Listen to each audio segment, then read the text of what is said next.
Salut à tous, c'est Camille, j'espère que vous allez bien. Aujourd'hui on se retrouve pour une toute nouvelle vidéo. Et aujourd'hui, nouveau tour de cartes expliqué, un tour vraiment incroyable que vous allez découvrir dans cette vidéo.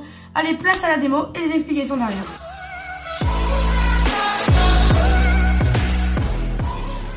Allez, c'est parti pour la démo et pour ce tour un jeu de cartes que des cartes différentes et mélangées. On va pouvoir mélanger les cartes, voilà. Le spectateur pourrait examiner et mélanger les cartes. Il va me dire stop quand il le désire, imaginons stop ici pour choisir une carte, ici le 2 de cœur. Le 2 de cœur perdu dans le jeu. On va pouvoir remélanger les cartes, excusez-moi, il y a une petite carte qui a volé. Et on peut remélanger par la suite. Ensuite, j'ai oublié de vous présenter les cartes qui se disposaient juste ici. Ce sont tout simplement les 4 As qu'on a juste ici. Et juste si on fait une passe magique sur les As, comme ceci, on a un As qui se transforme en la carte du spectateur, la carte choisie. On va récupérer cet As qu'on va placer ici. La carte choisie est là. Donc là, il nous reste plus que 3 As, comme ceci. On fait une petite passe magique dessus, bang. Et on a un As qui se transforme en la carte du spectateur. On va la replacer ici. C'est bizarre parce qu'il y a plusieurs cartes du spectateur, j'ai l'impression. Donc là, il nous reste plus que 2 As. Et alors, regardez, juste pour le dernier As, si on fait bang, on arrive à le transformer en la carte choisie, la carte du spectateur. On va pouvoir replacer ça et faire une petite passe magique. Et ici, on a tous les As et aucune trace de la carte du spectateur. Et tout peut être examinable. On passe tout de suite aux explications de ce tour de magie.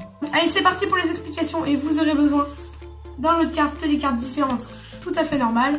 Donc vous allez sortir au préalable les 4 As que vous allez placer dans le coin de la table. Vous faites choisir une carte au spectateur, comme ceci, voilà. Imaginons ici le 6 de pique et vous la forcez sur le dessus, enfin je veux dire vous la contrôlez sur le dessus du jeu. Donc moi j'ai utilisé la technique de l'effeuillage, c'est-à-dire que vous montrez la carte, ensuite vous refermez et là vous réeffeuillez une carte en avant, comme ça vous pouvez récupérer le tout et faire comme ceci un petit break sur la carte du spectateur. Et ensuite j'ai coupé pour avoir le 6 de pique sur le dessus du jeu. Donc il y a plein de méthodes qui existent pour contrôler la carte sur le dessus, j'en ai déjà expliqué plein sur ma chaîne et je vous mets un petit lien en haut à droite pour savoir comment contrôler une carte sur le dessus. Donc voilà, cliquez en haut à droite pour savoir comment contrôler une carte sur le dessus. Et il existe plein de méthodes, allez chercher par vous-même. Ensuite, qu'est-ce que vous faites? Vous allez vous tourner vers les 4 As qui sont juste ici, vous expliquez que vous avez oublié de les présenter. Et vous allez réaliser un empalmage, donc c'est-à-dire vous prenez un petit break et vous venez prendre la carte comme ceci.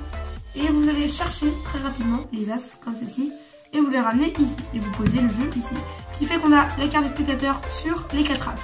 Vous retournez l'ensemble, vous présentez les As. Vous pelez 1, 2, 3 et 4 et vous posez. Ensuite, vous faites une petite passe magique comme ceci. Et là, vous allez faire un As-Canio. Donc, comment faire un petit As-Canio?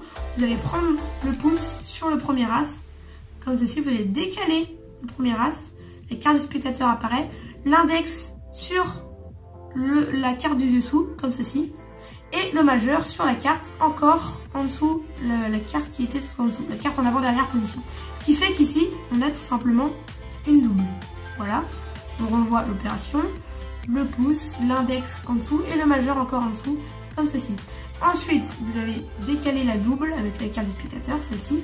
Et ici, vous allez retourner les cartes. Vous posez ensuite la double dessus avec un petit break. Et vous retournez et vous dites que vous la posez juste ici. Alors qu'au final, vous posez un As. Ensuite, vous présentez les derniers As. Donc, il en reste 3. Alors qu'au final, ici, on a la double, comme ceci. Et vous posez le dernier As ici.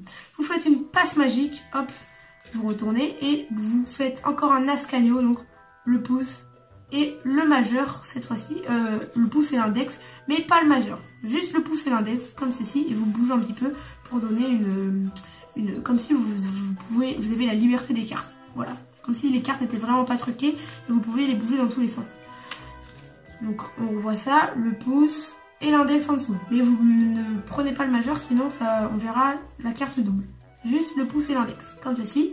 Vous refaites la même opération, vous retournez, vous arrivez à un break, vous tournez et vous posez finalement un As.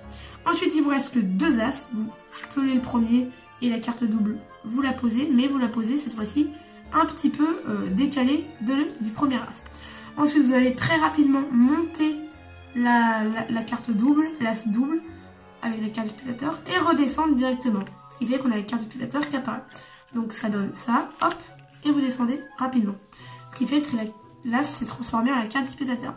Vous récupérez l'as que vous posez sur l'autre paquet d'as. Vous prenez le paquet, vous en profitez pour prendre ce paquet-là en middle pour au final retourner la carte double. Ce qui fait que vous êtes en position du Hemsley, du comptage Hemsley. Si vous ne savez pas faire le comptage Hemsley, je vous invite à cliquer en haut à droite pour voir le tuto. Je ne vais pas le réexpliquer dans cette vidéo. Donc le comptage Hemsley consiste à faire ceci. Donc voilà, allez voir le tuto si jamais vous ne connaissez pas le comptage Hemsley. Et là, on a les 4 as apparaissent sans révéler la carte du spectateur. On n'a pas flashé la carte. Vous pouvez reposer l'ensemble ici et recouper. Et ensuite, tout est examinable. C'était le tour de magie. Donc on revoit tout le tour de magie, les cartes du spectateur, le 10 de trèfle, voilà. Hop, on la contrôle directement sur le dessus, ok. On vient faire un empalmage, récupérer les as, comme ceci. On présente les 4 as, 1, 2, 3, on pose la carte double. On retourne, passe magique, hop, on revient as cagno, pouce, index majeur. On montre, on prend ici la carte du spectateur, on retourne de ce côté-là, petit break, on retourne. On pose un as finalement. On retourne ceci pour présenter les 3 dernières as. On pose la carte double. Petite passe magique. As cagno, juste le pouce et l'index. On retourne. On prend le petit break. On retourne la carte du spectateur qu'on pose ici. En fait, on pose un as. Et on présente les 2 dernières as. On en pose un petit peu décalé. Et on fait juste bing, bing. Et la carte du spectateur apparaît. On repose le dernier as. On vient en middle. Hop, on retourne directement la carte du spectateur. On est prêt pour faire le comptage Hemsley, 1, 2 et 3 et 4. Et on peut se dire ici, on va couper. Et tout est examinable. Donc voilà, c'est la fin de cette vidéo, j'espère qu'elle vous a plu. Donc c'est un super tour de magie quand même à s'entraîner. Il y a beaucoup de levées doubles, donc ça c'est vraiment à s'entraîner. Il ne faut pas oublier aussi de présenter les 4 as, etc. Il faut bien poser un as, pas la carte du spectateur. Enfin bref, c'est assez compliqué. Il y aura besoin quand même d'un petit peu d'entraînement. C'est pas le tour le plus compliqué non plus, mais il y aura quand même besoin d'un petit peu d'entraînement pour réussir ce tour à la perfection, surtout pour les levées doubles comme ceci et poser finalement un as. Que vous ne posez pas la carte du spectateur. Bref, c'est un super tour à vous entraîner. En tout cas, j'espère que cette vidéo vous a plu. N'oubliez pas une vidéo le mercredi et le dimanche à 17h30 et exceptionnellement pendant les vacances, une vidéo du lundi au vendredi à 16h. On se retrouve bientôt pour une prochaine vidéo. N'oubliez pas de vous abonner, d'activer la cloche de notification, de mettre votre plus gros pouce bleu, c'est très important pour moi. Et surtout, de me donner votre avis dans les commentaires, c'est super important. On se retrouve bientôt pour de prochaines vidéos. C'était Camille Trax. Allez, salut!